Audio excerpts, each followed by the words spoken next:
நீங்கள் விஷயம் தெரியாமல் சில பேரை கேட்டுறக்கூடாது, தெரியுமா உங்களுக்கு? நான் போய் அப்படி தான் ஒருத்தங்கிட்ட மாட்டிக்கினேன். பார்க்கில் ஒருத்தன் சிகரெட் பிடிச்சிருந்தான். டேய், 4 பேர் 10 பேர் வர இடத்துல சிகரெட் எதுக்க முடியும்? சிகரெட் பிடிக்கிறது நீ அவ்வளோ கேவலமாக சொல்லாதேன்னா. என்னடா அதில் என்ன தூங்குதுன்னு? உட்காரு, நீ புலவர் தானே, உட்காரு, உனக்கு நான் சொல்கிறேன். ஒருத்தன் சிகரெட்டை பிடிச்சி புகையை கீழ் நோக்கி விட்டான்னா அவன் மனக்குழப்பத்தில் இருக்கிறான்னு அர்த்தம். அந்த புகையை மேலே விட்டான்னா சந்தோஷமாக இருக்கிறான்னு அர்த்தம். அந்த சாம்பலை தட்டாமலேயே கையில் வச்சுருந்தான்னா சிந்திக்கிறான்னு அர்த்தம். அதை ஒரு அழுத்திட்டு எழுந்தான்னா ஒரு முடிவுக்கு வந்துட்டான்னு அர்த்தம். நான் சொன்னேன், திருக்குறளில் கூட இம்மா அர்த்தம் இருக்காது போல இருக்குதுரா. ஒரு சிகரெட்லையாடா அம்மா அர்த்தம் இருக்குது? நான் இனிமேல் யாரையுமே கேட்கவே மாட்டேன்டா. எங்கள் தெருவில் ஒரு பையன் ஃபெயில் ஆகிட்டான் +2ல் ஃபெயில் ஆன பையன் சொன்னான், சார் அப்பா கேட்டார், ஃபெயில் ஆகிட்டியா? போச்சு, அவமானம். நான் ஒழுங்காக தான் இருந்திருப்பேன், உன்னால் தான் நான் ஃபெயில் ஆன அளவுக்கு கொண்டு போயிட்டேன். நான் என்னடா பண்ணுவேன் நீ ஃபெயில் ஆனதுக்கு? எதிரோட்டு பொண்ணை பாரு என்னம்மா படிக்குது, எதிரோட்டு பொண்ணை பாரு என்னம்மா படிக்குது. வருஷம் பூரா அதை பார்த்தேன், நான் ஃபெயிலாக போட்டேன்டான்னு. நீ சொல்லாமல் இருந்தாலும் நான் ஒழுங்காக படிச்சுருந்துருப்பேன். ஒரு கேள்விக்கு ஆன்சர் தெரியலைன்னா சத்தியமாக ஒரு பெண் கூட எழுதாது. ஆனால் நம்ம ஆள் பக்கமாக எழுதுவான் சார். அப்படி தான் ஒரு தடவை கேட்டிருந்தேன், பூகம்பம் எப்படி வரும்னு. எந்த பெண் குழந்தையும் எழுதலை சார், பையன் எழுதிக்கிறான், பூந்து விளையாட்டான். வானம் வெடித்து சிதறும், பூமி பிளக்கும், கடல் கொந்தளிக்கும், பெருக்கெடுத்து ஓடும் வெள்ளத்தில் எங்கள் தமிழையாம் போய் விடுவான்னு எழுதுனான். என்ன தான் இருக்கும் நான். அவர் பின்னால் ஆடு மாடுகளெல்லாம் ஆயிரக்கணக்கில் போகும்னு எழுதுனான். இதை படிச்சுட்டு மனசு கெட்டு போச்சு. அவனை கிட்ட கூப்பிட்டேன். பிள்ளை அழுதான் சார். 7ஆம் கிளாஸ் வயசில் படிக்கிற பையன் தான் செஞ்ச தவறுக்கு வருந்தி அழறான்னா அதை விட மன்னிப்பு என்ன சார் இருக்குது? அழாத, விடுறா. நான் அதுக்கு அழுவல, நீ படிச்சு பார்த்து திருத்துவேன்னு நான் நினைக்கவே இல்லை. இந்த நேரத்திலும் நிதானத்தோடு பொறுமையோடு அமர்ந்திருக்கக்கூடிய பெரம்பலூர் வாழ் பெருமக்கள் அனைவருக்கும், அன்பு சகோதரர் முரளி அவர்களுக்கும், வருவாய்த்துறை சார்ந்த பெருமக்களுக்கும், இவ்வளோ நேரத்திலும் அங்கங்கே சில தாய்மார்கள் இருக்கிறது எனக்கு ஆச்சரியமாக இருக்குது. சென்னையில் கடவுளே வந்தால் கூட 8:30 மணிக்கு மேலே பார்க்க மாட்டான். காலை வரைக்கும் அவர் இருக்க சொல்லு, காலையில் பார்ப்போன்னுவாங்க. ஆனால் மணி 9:30 மணிக்கு ஒரு மகிழ்ச்சி உரை, ஒரு எழுச்சி உரை, இரண்டையும் கேட்டு ஆனந்த பரவசத்தோடு அமர்ந்திருக்கக்கூடிய உங்களுக்காகத்தான் 2 நாட்களாக என்னால் பேசவே முடியவில்லை. உங்கள் பேர் என்ன கேட்டால் கூட எழுதி தான் கொடுக்கணும் போலுது, அப்படி இருந்தது வாய்ஸ். அதில் ஒருத்தர் நான் இந்த 2 நாளில் அவர் சரியாக்கி பிரபலமான கேகேஆர் டாக்டர்கிட்ட கேட்டு ஃபோன் பண்ணி மாத்திரையெல்லாம் வாங்கி சரியாக இன்னும் கடவுளே நாளைக்கு பெரம்பலூரில் பேசணும்னு நான் நினைக்கிற போது ஒருத்தர் நண்பர்கிட்ட, என்ன சார் இப்படி ஆயிடுச்சு, குறைஞ்சபட்சம் 5 நாள் ஆகும்னா, நானே 1 நாளில் சரியாகணும்னு நான் நினச்சிங்கிறேன். இவனுக்கு சொன்னது தப்பாக போச்சு. ஏன்னா அதிர்ச்சி வைத்தியத்தை கொடுக்கறதுக்கு தான் நம்மக்கிட்ட நிறைய பேர் இருக்கும். அதனால தான் போகிற இடங்களில் கூட நான் சொல்கிறது, ஒரு நோய்க்கு கூட உணவு காரணம் என்று டாக்டர் சொல்லுவார். நான் சொல்கிறேன், உணவை விட உணர்வு தான் மிக மிக முக்கியமானது. நீங்கள் பதற்றப்பட்டு பாருங்கள், வார்த்தைகளே தடுமாறும். இப்பவும் சொல்கிறேன், உங்களுக்கு அன்பாக சொல்கிறேன். அதான் அன்பென்று கொட்டும் முரசேன்னார். அன்பாக சொல்கிறேன்.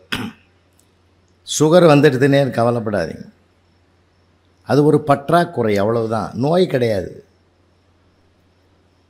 அது வளராமல் இருக்கணும், அதிகமாகாமல் இருக்கணும்னா இன்னொரு சுகர்காரங்கிட்ட பேசாதீங்க.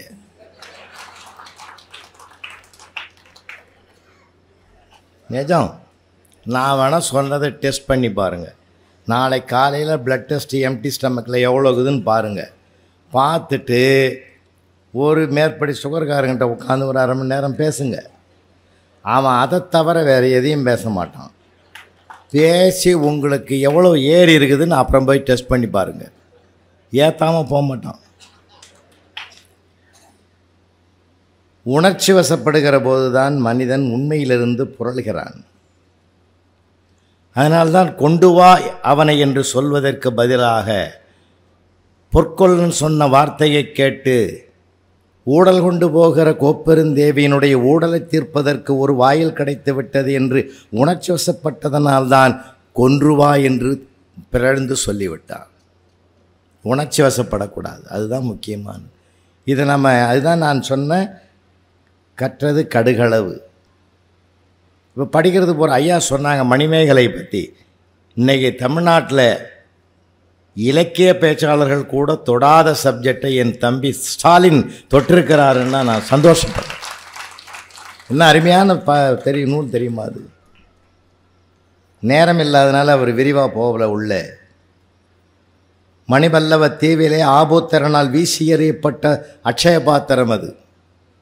அதை போடும்போது என்ன சொன்னான் தெரியுமா? கடனறி மாந்தர் கையில் கிடைக்க.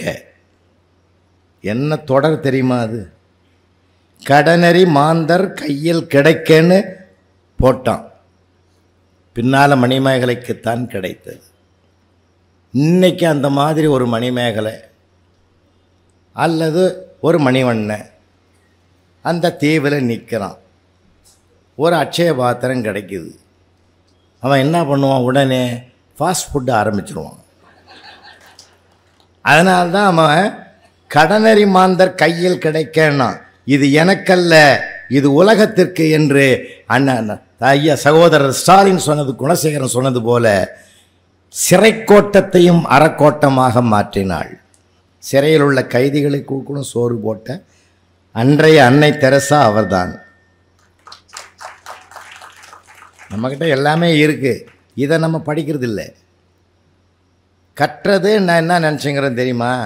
5 சப்ஜெக்டை கொடுத்து படிக்க வச்சு மனப்பாடம் பண்ணி எழுத வச்சு பாஸ் பண்ண வச்சு அவனை வெளிநாட்டுக்கு ஏற்றுமதி பண்ணுறதுல தான் நமக்கு நோக்கமாக இருக்கிறோம்.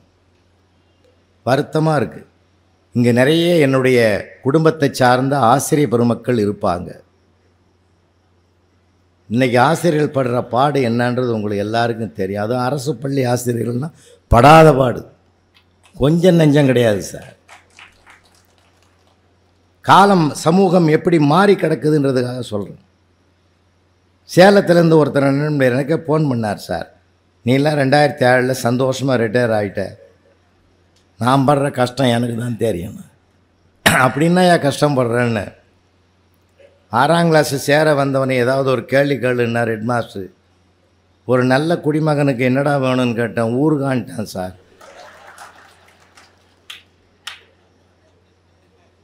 அதே செக்ஷனில் என்ன போட்டாங்க சார், அதான் சார் பெரிய கவலைன்னார்.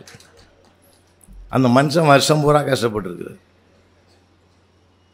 மாதா பிதா கருவறை, குரு வகுப்பறை. கருவறையும் வகுப்பறையும் தான் ஒரு இளைஞனையும் ஒரு இளைஞையும் உலகத்திற்கு உருவாக்கி தருகிறது. இன்னைக்கு கருவறை எப்படி இருக்குதுன்னு உங்களுக்கு தெரியும். இன்றைக்கி ஜீவன் நாடியாக வகுப்பறை ஒன்று தான் காப்பாற்றிட்டு இருக்கு. அது கூட அந்த 5 சப்ஜெக்டை மனப்பாடம் பண்ணி நம்ம என்ன ஒரு பார்வையை மாறி போச்சுங்க நமக்கு. கல்வி உலகத்தில் நான் பாடநூல் ஆசிரியராக இருந்தவன். 7ஆம் வகுப்பு 8ஆம் வகுப்பு தமிழ் தயாரித்தவன் நான் தான். அப்படி நான் தயாரிக்கிற போது ஒரு செய்தி கூட அவனுக்கு அறிவே வேண்டாம். அறிவு பற்றி செய்திகளே கிடையாது. எல்லாமே அறம் சார்ந்த செய்திகளைத்தான் நான் பாடமாக வச்சேன். அறிவுக்கும் அன்புக்கும் நான் வேறுபாடு சொல்லட்டுமா? நம்ம அனுபவத்திலேருந்தே சொல்கிறேன். அறிவே வளராமல் அன்பு நிறைந்திருக்கிற காலத்தில் என்ன ஆகுது தெரியுமா? குழந்தைங்கள் நல்லா பார்ப்பீங்க. அம்மாவும் அப்பாவும் குழந்தைகளோடு கொஞ்சம் மகிழ்வாங்க. உங்கள் கடந்த காலத்துக்கு போங்க. அண்ணன் தங்கச்சி, அக்கா தம்பி, அண்ணன் தம்பி எல்லாம் இருப்பான். ஓடி போய் அம்மா மடியில் 2 படுத்துக்கும், அப்பா மடியில் படுத்துக்கும். எங்கள் அம்மான்னு ரெண்டும் ஓடி போய் அவன் 2 பேரும் பையனும் அப்பா மடியில் எங்கள் அப்பான்னுவான். இது அன்பு நிறைந்த காலம். அறிவு வளர வளர வளர சம்பாதிக்க தொடங்கிய பிறகு இதே பிள்ளைகள் இது உங்கப்பா இது உன் அம்மான்னு அவங்க பிரிச்சுக்கிட்டு ஒப்படைச்சிக்கிறாங்க. பார்த்தீங்களா? இதுதான் இன்னைக்கு இருக்கிற அவல நிலை. உண்மையா இல்லையா? அந்த அன்பு கடைசி வரைக்கும் வரல சார். அதைத்தான் ஒரு அன்பென்று கொட்டு முரசியான. அன்புக்கு நிகரானது உலகத்தில் என்ன இருக்கு? அதனால்தான் அருட்பிரகாச வள்ளலாரி உதாரணம் சொன்னார். வாடிய பயிரை கண்ட போதெல்லாம் வாடினேன்னார். பயிர் வாடுறதுக்கு மட்டும் அவர் வாடலை, பயிர் வாடிட்டா உயிர் வாடிடும். அவருடைய சித்தாந்தமே தனி. சபை சங்கம் சாலையை தோற்றுவித்த பெருமான் 200வது விழாவில் 200வது அந்த பிறந்த விழாவில் வடலூரில் போய் நான் பேசுகிற பாக்கியம் எனக்கு அன்னைக்கு நிறைவு விழாவில் கிடைத்தது. வடலூர்ல பேர் தூண்டிலும் வலையும் கண்டு துடித்தேன்னர். அந்த படிப்பில் அது வரணுங்க. மனிதநேயம் வராத படிப்பு, அன்பை கையில் எடுக்காத படிப்பு, அறத்தை தொடாத படிப்பு. எதுக்கு? வெறும் 5 சப்ஜெக்டை மனப்பாடம். எங்கள் ஆசிரியர் பெருமக்கள் கட்டப்பட்டு இருக்கிறார்கள். அவர்கள் கைகள் கட்டப்பட்டு இருக்கிறது. ஒரு 10 நிமிடம் கூட 15 நிமிஷம் கூட அவனோடு பேசுறது கூட அவங்களுக்கு நேரம் இல்லை சார். இதை விட ப்ரைவேட் காலேஜ் இப்போ ஸ்கூலில் ரொம்ப நெருக்கடி. ஏன்னா அவங்க ஒரு போட்டி உலகம். என்ன போட்டி ஆயிடுச்சு? யார் ஃபஸ்ட் எடுக்கிறான், யார் செகண்ட் எடுக்கிறான், எந்த ஸ்கூல் ஸ்டேட் ஃபஸ்ட் வருது. நான் கேட்குறேன், ஒரே ஒரு சர்வே பண்ணி கேட்குறேன். கடந்த 10 ஆண்டுகளில் ஒரு லிஸ்ட் எடுங்க. +2லையும் 10லையும் ஃபஸ்ட்டு வந்த செகண்ட் வந்த பையன்லாம் எங்கே இருக்கிறான்னு பாருங்க. எங்கேயுமே உங்களால் கண்டுபிடிக்க முடியாது. அவன் தன்னை பார்த்துக்கிட்டு ஓடிடுறான் சார். 50 மார்க் 60 மார்க் எடுக்கிறவன் தான் இந்த மண்ணுக்கு உழைச்சிக்கிட்டு இருக்கிறான் சார். இப்படி பாருங்க ஐயா. 100 எங்கள் தெருவிலே ஒரு பையன் ஃபெயில் ஆகிட்டான் +2ல். இன்னொன்றுங்க, தயவு செஞ்சு நம்ம எதை கற்கணும்? உங்கள் பிள்ளைய உங்கள் பிள்ளையாக பார்க்கறது தான் கற்றுக்கணுமே தவிர இன்னொரு பிள்ளையோட கம்பேர் பண்ணாதீங்க, ஒப்பீடு பண்ணவே பண்ணாதீங்க, அதை அவங்ககிட்ட பேசாதீங்க. +2ல் ஃபெயில் ஆன பையன் சொன்னான் சார். அப்பா கேட்டார், ஃபெயில் ஆகிட்டியா? போச்சு, அவமானம். நான் ஒழுங்காக தான் இருந்திருப்பேன், உன்னால் தான் நான் ஃபெயில் ஆன அளவுக்கு கொண்டு போயிட்டேன். நான் என்னடா பண்ணுவேன் நீ ஃபெயில் ஆனதுக்கு? எதிரோட்டு பொண்ணை பாரு என்னம்மா படிக்குது, எதிரோட்டு பொண்ணை பாரு என்னம்மா படிக்குது. வருஷம் பூரா அதை பார்த்தேன், நான் ஃபெயிலாக போட்டேன்டான்னு. நீ சொல்லாமல் இருந்தாலும் நான் ஒழுங்காக படிச்சுருந்துருப்பேன் சார். சின்ன விஷயந்தான், அதில் எவ்வளோ பெரிய விஷயங்குதுன்னு கொஞ்சம் யோசிங்க. நீங்கள் எதையுமே தூக்கி போட்டுறக்கூடாது. சின்ன விஷயம் பெரிய விஷயன்றது கிடையாது சார். தேனாம்பேட்டை சிக்னலில் என் இப்போ ஸ்டூடெண்ட்டு தான் அங்கே டிராஃபிக் இன்ஸ்பெக்டர். எப்பவுமே நான் அந்த டி நகர் பஜார் அந்த பாண்டி பஜாரில் பர்ச்சேஸ் பண்ணிவிட்டு அப்படி வந்தேன்னா காரில் ஒரு சமயம் நான் அப்படி தான் பார்த்தேன். அவன் அங்கே தான் நின்றுருந்தான். டோரை இறக்கிட்டு புருஷோத்தமாக நல்லா இருக்கியாடான்னு. ஐயா தெய்வமே, எத்தனையோ வருஷம் ஆச்சு, 8th B செக்ஷனில் படித்தேன், இன்னும் ஞாபகம் வச்சுங்கிறியா? ஆனால் நான் உங்களையும் நான் ஞாபகம் வச்சுக்கிறேன், மறப்பேனா? நீங்கள் அன்றைக்கி சொன்னபடி என் வாழ்க்கையில் நடந்து போச்சுமா. என்னடா அண்ணன், ஒரு நாளைக்கு நீ நடுத்தரில் நிப்படா 3 வருஷமாக இங்கே தான் நிற்கிறேன். வர்றா கஷ்டத்தை கூட இஷ்டமாக பார்க்கணும்னு அன்றைக்கி சொன்னது ஞாபகங்குதா? அதனால தான்டா இதே நீ ஹியூமர் ஆக்கணுன்னு. அன்றைக்கி பேசுகிற மாதிரி பேசுகிறீங்க சாரம்மா. எதுக்கு சொல்கிறேன்னா, இன்னொரு சமயம் நான் அந்த பக்கம் வரும்போது அதே புருஷோத்தமன் தான் நிற்கிறான். இறங்கி வந்து கீழே ஒரு ஆள் ஒரு ஸ்டெப்பு கூட எடுத்து வைக்க மாட்டான்றான் சார். டபுள் ஆள் இல்லை, ட்ரிபிள் ஆள் ஆகிறான் அவன். ஃபுல்லாக போட்டுட்டு டிராஃபிக்கே ஜாம் ஆகுது. போடான்னு இழுத்து விட்றாரு, அப்போ கூட நவர மாட்டான். கையில் ஃபுல் பாட்டில், காலி பாட்டில், ஃபுல் பாட்டில். அவரே கேட்டார், ஏண்டா காசு கொடுத்தா நான் வாங்கினேன். ஆமாம். வீட்டில் போய் உக்காந்து கொஞ்சம் கொஞ்சமாக சாப்பிட வேண்டியது தானே, எதுக்குடா ஃபுல்லாக ஏற்றிட்டு என் உயிரை வாங்குறேன்னு. ஃபுல்லாக சாப்பிட வேண்டிய அவசியம் வந்துடுத்துன்னா. அப்படி என்னடா அவசியம்? மூடி தொலைஞ்சு போச்சேன்னா.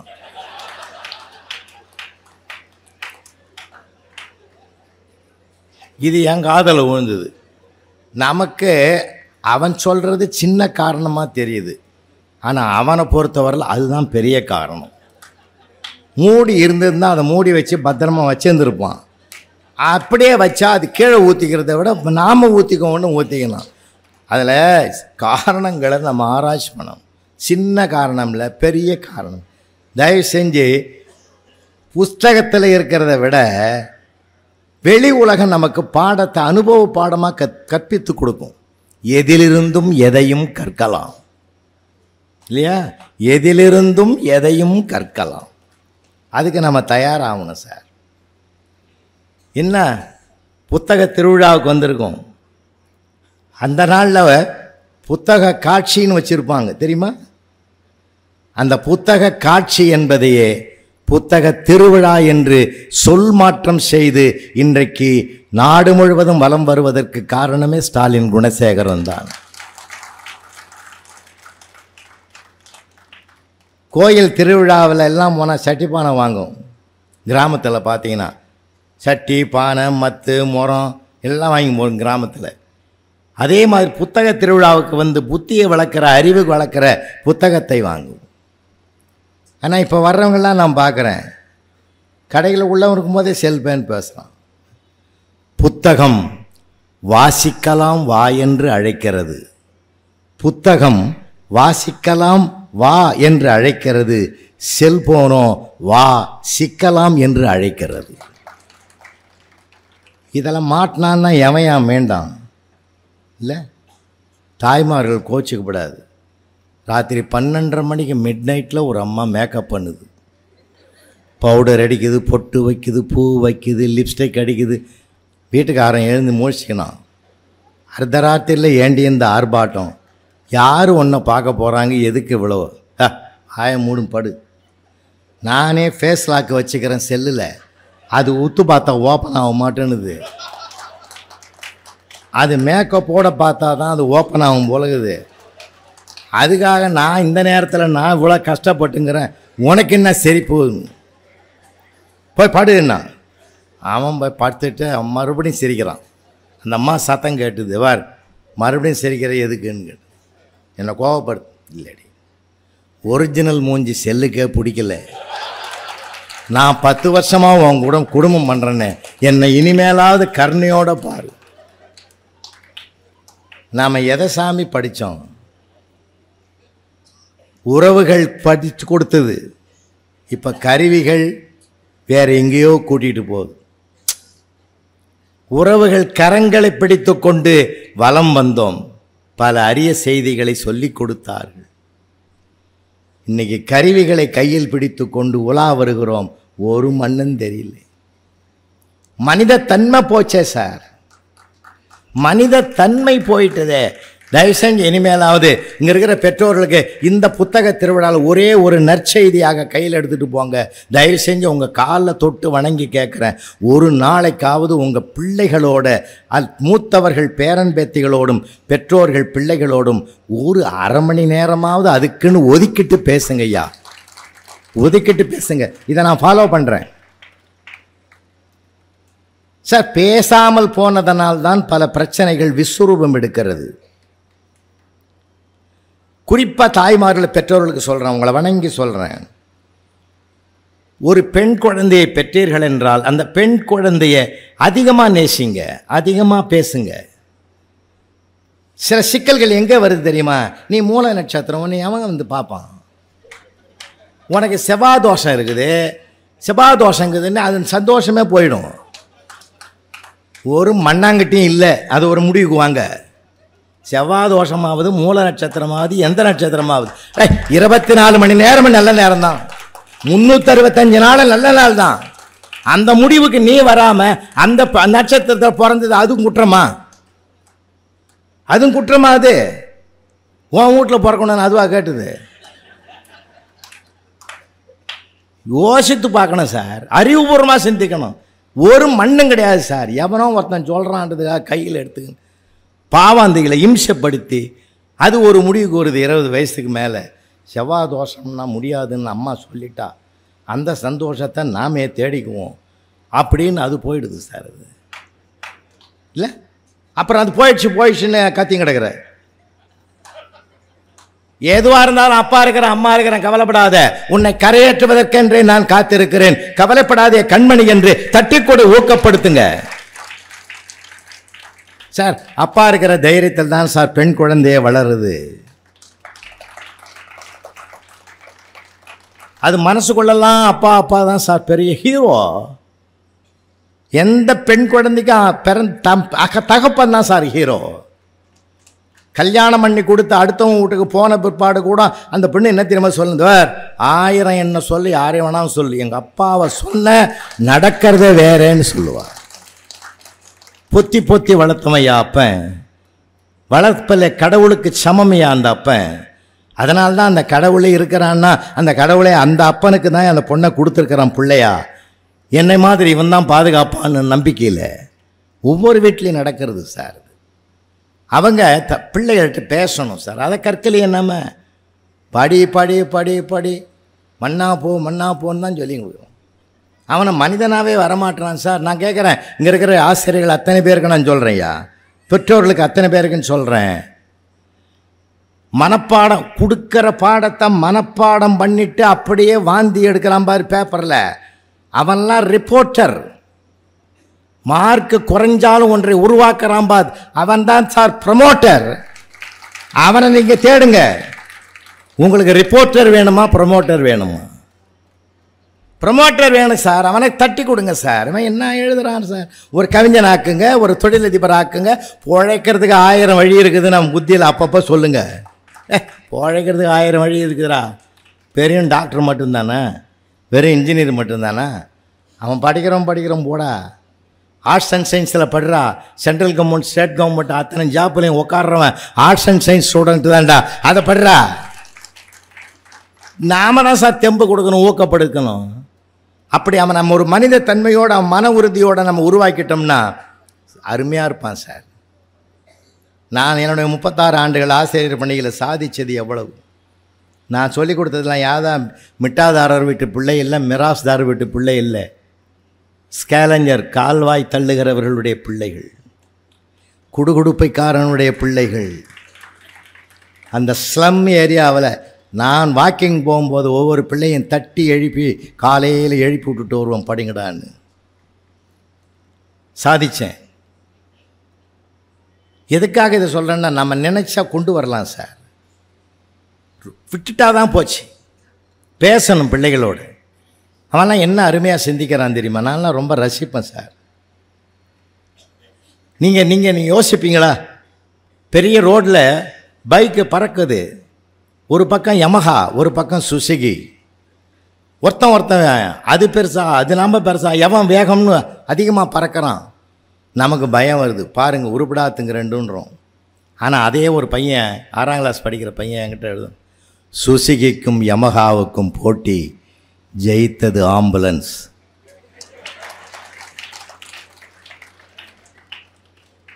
சார் பாவேந்தர் பாரதிதாசனை விஞ்சிட்டான் சார். அவன் என்ன சிந்தனை பார்த்தீங்களா?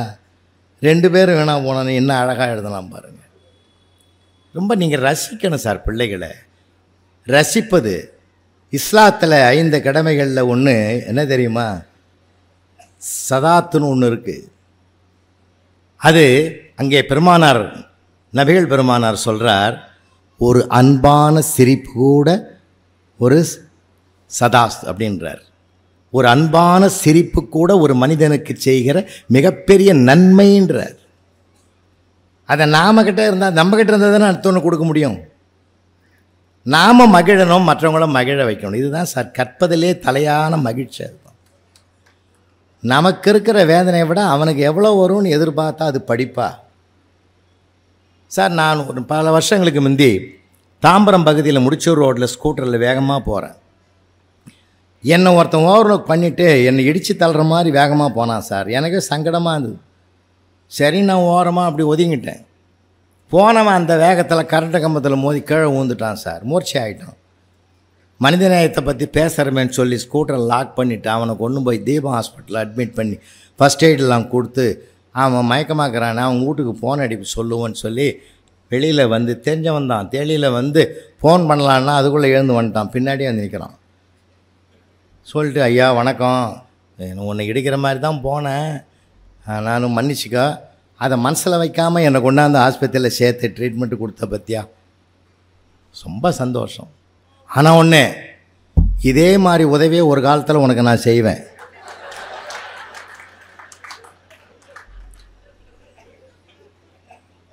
சண்டானப்பா.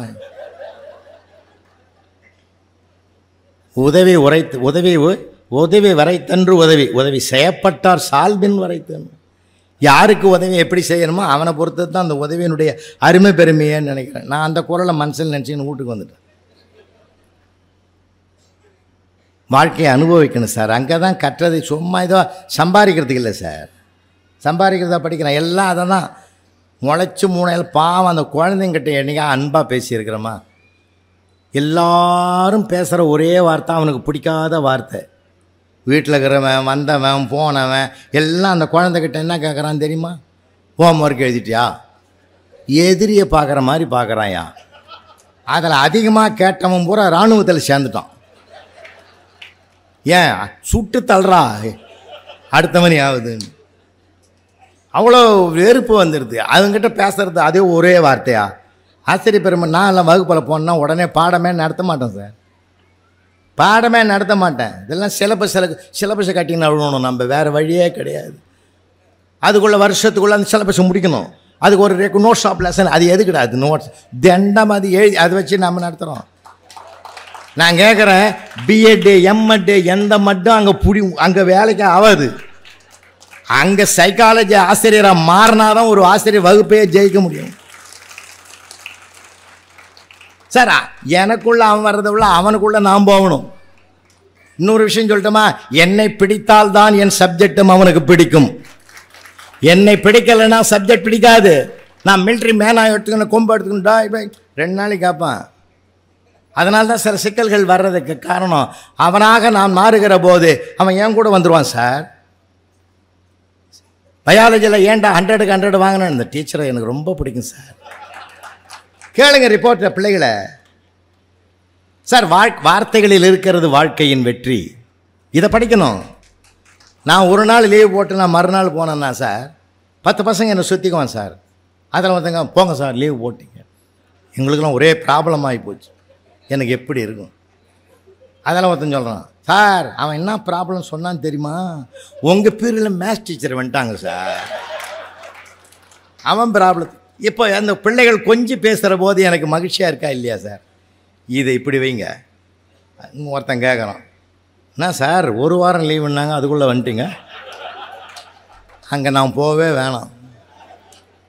வார்த்தைகளில் இருக்கிறது வாழ்க்கையின் வெற்றி. குடும்பத்தை ஜெயிக்கணும் சார். உறவுகளை ஜெயிக்கணும் சார். நண்பர்களை ஜெயிக்கணும் சார். வெறும் பணத்தை ஜெயிச்சு வீடு கட்டி பங்களா கட்டி கார் ஓட்டி மதில் சோர் கட்டிட்டு எவன் மூஞ்சியும் பார்க்காமையே வாழ்ந்துட்டு போனேன்னா இது ஒரு வாழ்க்கையாடா? இந்த வாழ்க்கை. லண்டனில் நான் 1.5 மாதம் இருந்தேன். போன வருஷத்துக்கு 3 வருஷம். போன வருஷம் ஃப்ரான்ஸுக்கும் போயிருந்தேன். இப்போ சமீபத்தில் யூஎஸ் போயிருந்தேன். ஒரு ஏக்கரில் கட்டி வச்சுக்கிறான் ஒரு வீடு. ஒரு நாய் கூட வராது சார் உள்ள.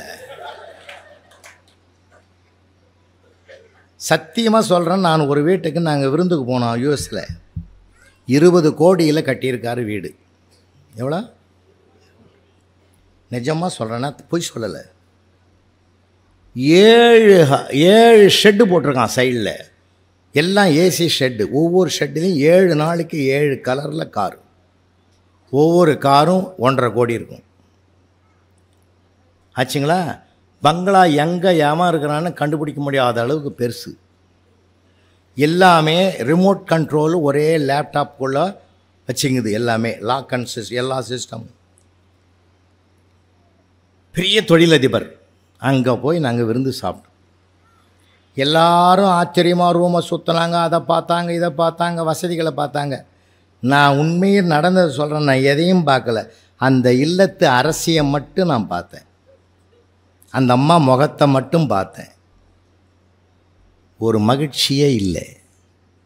பயங்கர வருத்த கோடுகள் அதிகமாக இருக்குது. என்னம்மா இவ்வளோ இருந்து வருத்தமாக இருக்கீங்களே? என்ன போங்கய்யா. அதிகமாக உங்கள் பேச்செல்லாம் நான் கேட்பேன், அழுதுருவேன் சார். அந்த மனுஷன் இப்படி புறப்பட்டார்னா 7 நாள் வரமாட்டார் சார். 7 நாளும் தன்னந்தனியனாக என்னையே சிறைப்படுத்தி கொண்டிருக்கக்கூடிய ஒரு சிறைச்சாலையாகத்தான் இதை நினைக்கிறேனே தவிர இதை ஒரு அரண்மனையாக நான் நினைக்கலேன்னு. நான் போச்சுங்க ஆச்சா. மனசில் இது நிறைவு இல்லாமல் சுற்றி எல்லாம் நிறைஞ்சிருந்து என்ன சார் பிரயோஜனம்? அதை தான் நம்ம கற்கணுன்றேன். மகிழ்ச்சியாக பேசுங்க, சந்தோஷமாக பேசியே ரொம்ப நாள் ஆச்சு சார். அன்றைக்கி கூட டவர் கிடைக்கல சார், நெட்டு ஒர்க் ஆகலை, ஒரு நாள் பூரா நெட்டு ஒர்க் ஆகலை.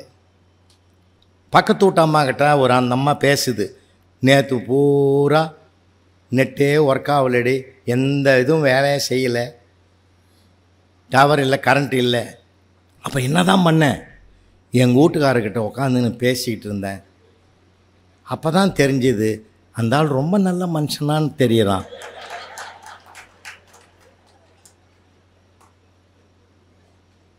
இம்மா நாள் பேசாமல் இருந்ததுனால அவன் கெட்டவனா தெரிஞ்சான்.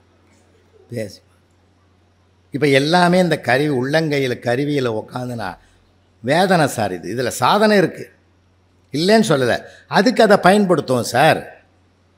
இது கூட மெமரி ஃபுல்லாகிடுச்சுனாக்கா ஒர்க் பண்ணாது. அந்த மெமரியிலேருந்து எரேஸ் பண்ணால் தான் சார் மறுபடியும் வேலை செய்யும். அதுபோல் நம்ம தேவையில்லாத குப்பைகளெல்லாம் மெமரி பண்ணி அதெல்லாம் தூக்கி எரிஞ்சிட்டு நாம் மீண்டும் மனிதனாக புது மனிதனாக உதயமாகும். நூல்களை வாசிக்கிறது எதுக்கு சார்? மன அமைதிக்கும் மகிழ்ச்சிக்கும் தான். ஒரு நூலாசிரியர் நம்மோடு பேசுகிறான். நாம் போக முடியாத இமயமலைக்கும் கங்கைக்கும் அழைத்து செல்லுகிறான். கண்ணெதிரே தெரிகிறது கங்கை, கண்ணெதிரே எவரெஸ்ட் தெரிகிறது. பயணம் பண்ணாமலே காசு செலவில்லாமலே காட்சிப்படுத்துகிறான் ஒரு கவிஞன் என்றால் அது ஒரு ஜீவன். ஒவ்வொரு புத்தகமும் ஒரு ஜீவன், ஒரு உயிர். அதனால தான் அந்த புத்தகத்தை வாசிக்கணும் சார். தனக்கு வைத்திருந்த ஆப்ரேஷனை கூட 2 நாள் தள்ளி வைங்கன்னாரு பேரறிஞர் அண்ணா. அதில் ஒரு டாக்டர் கிண்டல் பண்ணார், 4 நட்சத்திரம் பார்க்குறீங்களோ? அவர் பார்க்க மாட்டாருன்னு தெரியும்.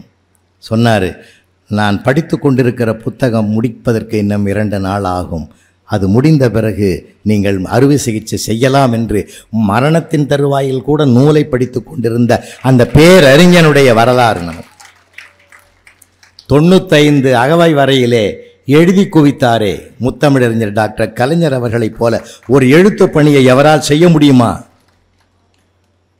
அவருடைய ஆட்சி பணியை கூட அடுத்தவர் செய்வதற்கு வாய்ப்பு இருக்கிறது. அவருடைய எழுத்து பணியை எவராலும் இந்திய தேசத்தில் செய்ய முடியாது. என்ன ஒரு அழகு! கிட்டத்தட்ட 2 கோடி பேப்பரில் தன் கைப்பட எழுதியிருக்கிறார். A4 ஷீட்டில் எத்தனை கோடி? 2 கோடி பேப்பரை எழுத்துக்கு பயன்படுத்தி இருக்கிறார். அவரே எழுதுகிறார். எழுதும்போது அடித்தல் திருத்தல் இல்லாமலே எழுதியிருக்கிறார் என்ற வரலாறு எவ்வளோ பெரிய வரலாறு! பிள்ளைகளை எழுத சொல்லுங்க, படிக்க சொல்லுங்க. மனித தன் தர்மத்தை அவன் உறவு பேரே தெரியலையே சார். ரொம்ப வருத்தமாக இருக்குது. அது அதை படிக்காமல் இதை படித்து என்ன பிரயோஜனம்? எங்கள் அம்மா கிண்ணத்தில் சோறு போட்டு பாலை ஊற்றி இது அம்மாவுக்கு ஒரு வாய், அப்பாவுக்கு ஒரு வாய், தாத்தாவுக்கு ஒரு வாய், பாட்டிக்கு ஒரு வாய் அப்படின்னு எதிர்விட்டான் பக்கத்து விட்டு தாத்தா அப்படின்லாம் சொல்லி உறவுகளை எல்லாம் அவங்க பேரெல்லாம் சொல்லி கொடுத்து வளர்த்து ஊட்டினாலே சார். இன்றைக்கி நம்ம எந்த வீட்டில் அது நடக்குது? ஒரு கிண்ணத்தில் சோத்தை போட்டு பாலை ஊற்றிட்டு செல்லை ஆன் பண்ணி கையில் கொடுத்துட்றோம். செல்லை ஆன் பண்ணி கையில் கொடுத்துட்றோம். அது அள்ளி போடுது. அதுக்கு பால் சோறுன்னு தெரியல, மோர் சோறுன்னு தெரியல. அதுவே வளர்ந்த பிறகு அவன் ஒய்ஃபு கிச்சன்லேருந்து சாப்பாடு போட்டு சாம்பாரை ஊற்றி கையில் கொடுக்குது. அப்படியே வேகமாக உட்காந்துட்டு டிவி பார்த்துக்கினே சாப்பிட்றான். அங்கேருந்து அந்தம்மா கத்துது, டிவி பார்த்துன்னு சாப்பிடாதையா, டேஸ்ட்டு தெரியாதுன்னு. அவன் சொல்கிறான், அது டேஸ்ட்டாக இருந்தால் நான் ஏண்டி டிவி பார்க்குறேன்? எவ்வளோ கோளாறு வருது. அதனால தான் சார் ஹோட்டலில் கூட போய் ஒருத்தன் உட்காந்தான், சர்வர் தம்பி கூட டம்ளரில் தண்ணி வச்சார். வச்ச வேகத்தில் எழுந்து போட்டான் சார். ஒரு வாய் கூட குடிக்கல. கல்லாப்பட்டியில் அந்த மேனேஜர் கேட்டார், என்னடா பேசுகிறேன், வச்ச தண்ணி கூட ஒரு வாய் கூட குடிக்கல, ஆர்டர் கூட பண்ணலாம், வேகமாக கோவமாக போகிறான். என்னடா சொன்னேன்? ஒன்றும் இல்லை முதலாளி, இங்கே சாப்பிட்டா வீட்டில் சாப்பிட்ட மாதிரி இருக்குன்னு சொன்னேன். அதுக்கு அவனுக்கு அம்மா கோவம் வந்துருக்கு. அங்கே சரியில்லைன்னு தான் இங்கே வந்தான். இங்கேயும் வீடு மாதிரியே இருக்கணும். அவன் மனசில் என்ன இருக்குதுன்னு யாருக்கு தெரியும்? நீங்கள் விஷயம் தெரியாமல் சில பேரை கேட்டுறக்கூடாது, தெரியுமா உங்களுக்கு? நான் போய் அப்படி தான் ஒருத்தங்கிட்ட மாட்டிக்கினேன். பார்க்கில் ஒருத்தன் சிகரெட் பிடிச்சிருந்தான். டேய் 4 பேர் 10 பேர் வர இடத்துல சிகரெட் எதுக்க முடியும்? சிகரெட் பிடிக்கிறத நீ அவ்வளோ கேவலமாக சொல்லாதேன்னா. என்னடா அதில் என்ன தூங்குதுன்னு. உட்காரு, நீ புலவர் தானே, உட்காரு, உனக்கு நான் சொல்கிறேன். ஒருத்தன் சிகரெட்டை பிடிச்சி புகையை கீழ் நோக்கி விட்டான்னா அவன் மனக்குழப்பத்தில் இருக்கிறான்னு அர்த்தம். அந்த புகையை மேலே விட்டான்னா சந்தோஷமாக இருக்கிறான்னு அர்த்தம். அந்த சாம்பலை தட்டாமலேயே கையில் வச்சுருந்தான்னா சிந்திக்கிறான்னு அர்த்தம். அதை ஒரு அழுத்திட்டு எழுந்தான்னா ஒரு முடிவுக்கு வந்துட்டான்னு அர்த்தம். நான் சொன்னேன், திருக்குறளில் கூட உம்மா அர்த்தம் இருக்காது போல இருக்குதுரா. ஒரு சிகரெட்லையாடா உம்மா அர்த்தம் இருக்குது. நான் இனிமேல் யாரையுமே கேட்கவே மாட்டேன்டா. அது உண்மைதானே? அதான் அனுபவங்களை படிங்க. புஸ்தகத்தில் இருக்கிறது அது என்ன, அவன் புத்திகவனு பணத்தை சம்பாதி கொடுக்கும். பிறப்பெனப்படுவது யாதனை கேட்டேன் பிறந்து பார் என்று இறைவன் சொன்னான். இறப்பெனப்படுவது யாதனை கேட்டேன் இறந்து பார் என்று இறைவன் சொன்னான். மனையாள் சுகம் யாதனை கேட்டேன் மணந்து பார் என்று இறைவன் சொன்னான். நட்பெனப்படுவது யாதனை கேட்டேன் பழகிப்பார் என்று இறைவன் சொன்னான். அனைத்தும் நான் அனுபவித்துத்தான் அறிய வேண்டுமென்றால் ஆண்டவனே நீ எதற்கு என்று கேட்டேன். ஆண்டவன் சற்று அருகே வந்து அந்த அனுபவம் என்பதே நான் தான் என்றான். அனுபவத்தை படிக்கணும், அனுபவத்தை சொல்லிக் கொடுக்கணும். இல்லை, அறிவு புஸ்தகத்தில் வரும், அன்பு நாம தான் சொல்லிக் கொடுக்கணும். அதனால தான் நான் கருவறையும் வகுப்பறையும் ரெண்டையும் ஒன்றா கொண்டாந்து கொடுத்தேன். இதுவும் சரியாக இருக்கணும், அதுவும் சரியாக இருக்கணும். ஒரு விஷயத்தை சொன்னால் உங்களுக்கு சரியாக இருக்குன்னு நினைக்கிறேன். நல்லா அருமையாக கேட்குறீங்க. இன்னும் ஒரு 5 நிமிஷத்தில் முடிச்சிடுறேன். பரவாயில்லையா? சரி, இந்த நாட்டில் நடந்தது ஒன்று சொல்லட்டுமா அண்ணே? 4th ஸ்டாண்டர்ட் படிக்கிற வகுப்பு, வெள்ளிக்கிழமை காலையில் டீச்சருடைய கிளாஸு. அந்த டீச்சர் என்ன பண்ணாங்க, A4 ஷீட்டை எல்லா பிள்ளைகளுக்கும் கையில் கொடுத்து 30 பிள்ளைகளுக்கு கையில் கொடுத்து நான் சொல்கிற தலைப்பில் கட்டுரை எழுதுங்கன்னாங்க. தலைப்பு டீச்சர்னு ஆர்வமாக கேட்டான். ரொம்ப கற்பனைவாதியில் அங்கே இருக்கிறான்ல, ரொம்ப கற்பனை பண்ணுறவங்களாம் உள்ளகிறாங்கம்மா. பெரிய பெரிய தலைவர்லாங்கிறான். 6 7 தான் வாழ்நாள் பூரா அவன் கிளாஸ் தான் நான் எடுத்தேன். பெரிய கிளாஸுக்கே நான் போகலை. உலக தலைவர்லாம் அங்கே தான் சார் இருக்கிறான். அதுலேயும் இந்த பெண் குழந்தைக்கு ஆண் பிள்ளைக்கு வித்தியாசம் நிறைய இருக்குது.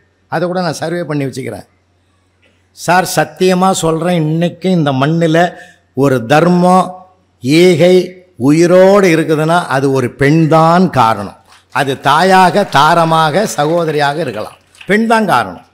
விளையாட்டுக்கு இல்லை, வேடிக்கைக்கு இல்லை. ஒரு கேள்விக்கு ஆன்சர் தெரியலைன்னா சத்தியமாக ஒரு பெண் கூட எழுதாது. ஆனால் நம்ம ஆள் பக்கம் பக்கமாக எழுதுவான் சார். அப்படி தான் ஒரு தடவை கேட்டிருந்தேன், பூகம்பம் எப்படி வரும்னு. எந்த பெண் குழந்தையும் எழுதலை சார். பையன் எழுதிக்கிறான், பூந்து விளையாட்டான். வானம் வெடித்து சிதறும், பூமி பிளக்கும், கடல் கொந்தளிக்கும், பெருக்கெடுத்து ஓடும் வெள்ளத்தில் எங்கள் தமிழையா போய் விடுவான்னு எழுதினான். என்ன தான் இருப்பான் அவள். அவர் பின்னால் ஆடு மாடுகளெல்லாம் ஆயிரக்கணக்கில் போகும்னு எழுதுறான். அப்போ கூட அவன் வரமாட்டான். இதை படிச்சுட்டு மனசு கெட்டு போச்சு. அவனை கிட்ட கூப்பிட்டேன், டேய் அடிக்கக்கூடாது, திட்டக்கூடாது, மன உளைச்சல் வர மாதிரி பேசப்படாது, இது எனக்கு ரூல். உனக்கு ஒன்றுமே இல்லையா? இவ்வளோ நல்லவாதியார்னு சொல்கிறியே, இப்படி எழுதலாமா? பிள்ளை அழுதான் சார். 7ஆம் கிளாஸ் வயசில் படிக்கிற பையன் தான் செஞ்ச தவறுக்கு வருந்தி அழறான்னா அதை விட மன்னிப்பு என்ன சார் இருக்குது? அழாத, விடுறா. நான் அதுக்கு அழுவல, நீ படிச்சு பார்த்து திருத்துவேன்னு நான் நினைக்கவே இல்லை.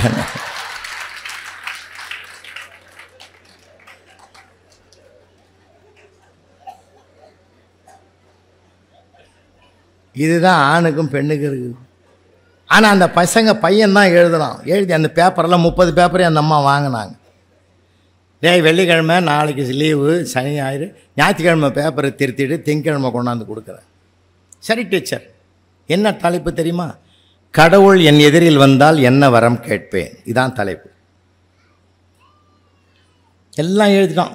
1.5 பக்கம் 2 பக்கம். இந்த டீச்சர் டிஃபனெல்லாம் சாப்பிட்டுட்டு உட்காடுறாங்க, பேப்பரை எடுத்து திருத்த ஆரம்பிக்கிறாங்க. அவங்க ஹஸ்பண்டு ஒரு ஹையர் ஆஃபீஸர், யார், செக்ரட்டேரியட்டில் சேரில் உட்காந்துங்கிறார். இந்த அம்மா படிச்சுட்டு பொல அழுது. அவர் பார்த்துட்டாரு. ஏம்மா அழற, என்னாச்சே, உன்னை திட்டி எழுதியிருக்கானா? அதெல்லாம் இல்லைங்க. இன்னும் ஏன் அழற? இந்த பையன் எழுதியிருக்கான், கடவுளே நீ என் எதிரில் வந்தால் என்னை செல்போனாக மாற்றிவிடு என்ற வரத்தைத்தான் நான் கேட்பேன். ஏன் தெரியுமா கடவுளே? உள்ளங்கையில் எப்பொழுதும் என் அம்மா செல்லை மட்டுமே வைத்துக்கொண்டு சமைக்கும் போதும் சிரிக்கிறாள், சாப்பிடும் போதும் சிரிக்கிறாள், பார்த்து பார்த்து சிரிக்கிறாள், பழகும்போதும் அதனிடத்திலே பார்க்க பழகுகிறாள். எதிரில் எத்தனை முறை நான் ஓடினாலும் நின்றாலும் என்னை ஏறெடுத்து கூட பார்ப்பதில்லை கடவுளே. சொல்லப்போனால் குழந்தையும் தெய்வமும் ஒன்று என்று சொல்லுவார்கள்.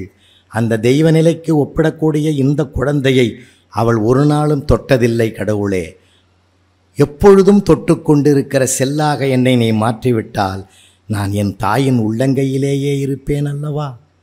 கடவுளே, அலுவலகம் முடிந்து 5 மணிக்கு என் அப்பா வீட்டுக்கு வந்த பிறகு அவசரமாக ஆஃப் பண்ணி வைத்திருந்த செல்லை ஆன் பண்ணிவிட்டு ஊர் உலகமெல்லாம் பேசுகிறாரே தவிர என் எதிரிலே உட்கார்ந்திருக்கிற ஹோம்ஒர்க்கு எழுதி கொண்டிருக்கிற என்னை ஒரு முறை கூட நிமிர்ந்து பார்ப்பதில்லை கடவுளே. என் அப்பாவும் என்னை பார்த்து பழக வேண்டுமென்றால், என் அம்மாவும் என்னை பார்த்து பழக வேண்டுமென்றால் என்னை செல்போனாக மாற்றிவிடு கடவுளேன்னு அந்த பையன் கட்டுரை எழுதியிருக்காங்க. தாங்கலிங்கன்னா உடனே ஆஃபீஸர் எழுந்தார். அட்ரஸ் எடு, எழுந்துருன்னு சட்டையை மாட்டினார். அது நம்ம பையன்தாங்கன்னாங்க.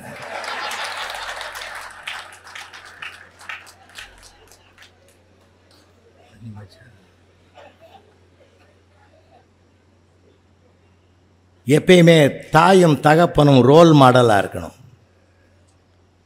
ஆசிரியர் தான் சார் ரோல் மாடல். நீங்கள் 1000 தான் சொல்லுங்கள். அன்றைக்கி ஒருத்தர் மேடையில் சொன்னார், மாதா பிதா குரு கூகுள்னு ஆகி போச்சுன்னாரு. நிறுத்தியா? குருவினுடைய இடத்தை கூகுள் ஒரு நாளும் பிடிக்க முடியாது. எழுதி வைத்துக் கொள்ளுங்கள், இதுவே தீர்ப்புன்னு. ஏன் தெரியுமா? எப்படி சுட வேண்டும் என்றுதான் கூகுள் சொல்லிக் கொடுக்கும். எவனை சுட வேண்டும் என்பதை ஆசிரியர் மட்டும்தான் சொல்லிக் கொடுக்கும். எவன் நல்லவன் எவன் கெட்டவன் அவருக்கு தான் தெரியும். சொல்லப்போனால் அந்த கூகுளையே கண்டுபிடித்தவன் ஒரு நல்ல ஆசிரியருடைய மாணவன் தான் என்பதை மறந்து விடாதீர்கள். அந்த மேடையில் முடியாது. நம்ம எதை ஃபீட் பண்ணுறோமோ அதானே சொல்லாது. இது இயற்கை, அது செயற்கையா? செயற்கையை நோக்கி நம்ம அதிகமாக போயிட்டுருக்கோம். இயற்கை மறைஞ்சிக்கிட்டே வருது. இயற்கைன்றது 5 பூதங்களில் மட்டுமல்ல, நிலம், நீர்த்தீ, காற்று, ஆகாயம் என்பது மட்டுமல்ல, மானுடமே இயற்கையிலிருந்து செயற்கையை நோக்கி போய்கொண்டிருக்கிறது. உண்மையை சொல்கிறேன். இப்போ நான் அண்மையில் கல்யாண மாலை இருப்பேன். எல்லா ஞாயிற்றுக்கிழமையும் வருது. நேற்று கூட நீங்கள் பார்த்துருக்கலாம். கல்யாண மாலை சண்டே 8 மணிக்கு சன் டிவியில் வருது. அடுத்த வாரமும் வருது. அடுத்த வாரம் ஒரு 3 மாதத்துக்கு தொடர்ந்து நான் தான் வரேன். ஏன் இதை சொல்கிறேன்னா, அங்கே நம்ம 3 மாதத்துக்கு முந்தைய அங்கே ரெக்கார்டிங்கு போயிருந்த போது இந்த டெஸ்ட்ராய்டு கார், ஏதோ ஒரு காரு, டிரைவர் இல்லாத காரில் என்னை உட்கார வச்சிட்டான் சார். நிஜமா உட்கார வச்சு நேராக நீங்கள் போங்க தங்குற இடத்துக்கு போயிடணும்னா, சத்தியமாக நம்ம ஊர் மாரியாத்தாளெல்லாம் நான் கும்பிட்டுங்க போனேன் சார். முருகா கடவுளே, ஐயப்பா, திலகாளி அம்மா, எல்லா குலதெய்வத்தையும் வேண்டாத கடவுளே கிடையாது. ஆனால் அது கரெக்டாக நிற்குது, சிக்னலில் மதிக்குது. மனுஷனை விட எல்லாம் சிறப்பாக இருக்குது சார். கரெக்டாக கொண்டு போய் என்னை விட்டுடுது சார். விட்டுட்டு அது எங்கே போகணுமோ அது போயிடுது சார். அது மனிதனே இல்லாத கார் ஓட்டுறது. இப்போ ரோபோ வருதுங்க, வந்துட்டு இருக்கோன்னு நினைக்கிறேன். ஒவ்வொரு வீட்லேயும் பயிற்சி கொடுக்குறாங்க. அங்கே ஒரு 3 மாதத்துக்கு அதுக்கு ட்ரைனிங் கொடுக்குறானா. இப்போ இவன் எந்த வேலையும் செய்வானா, மொத்த வேலையும் அது செய்யுமா. நம்ம எங்கே போய்கிட்டு இருக்கிறோம்னு தெரியல. ஜப்பானில் அறிவிப்பு விட்டுருக்கான் தெரியுமா உங்களுக்கு? ஜப்பானில் மக்கள் தொகை குறைஞ்சிக்கிட்டு வருது. மக்கள் தொகை குறைஞ்சி போயிடுச்சுங்க. கல்யாணமே வேணான்றான்.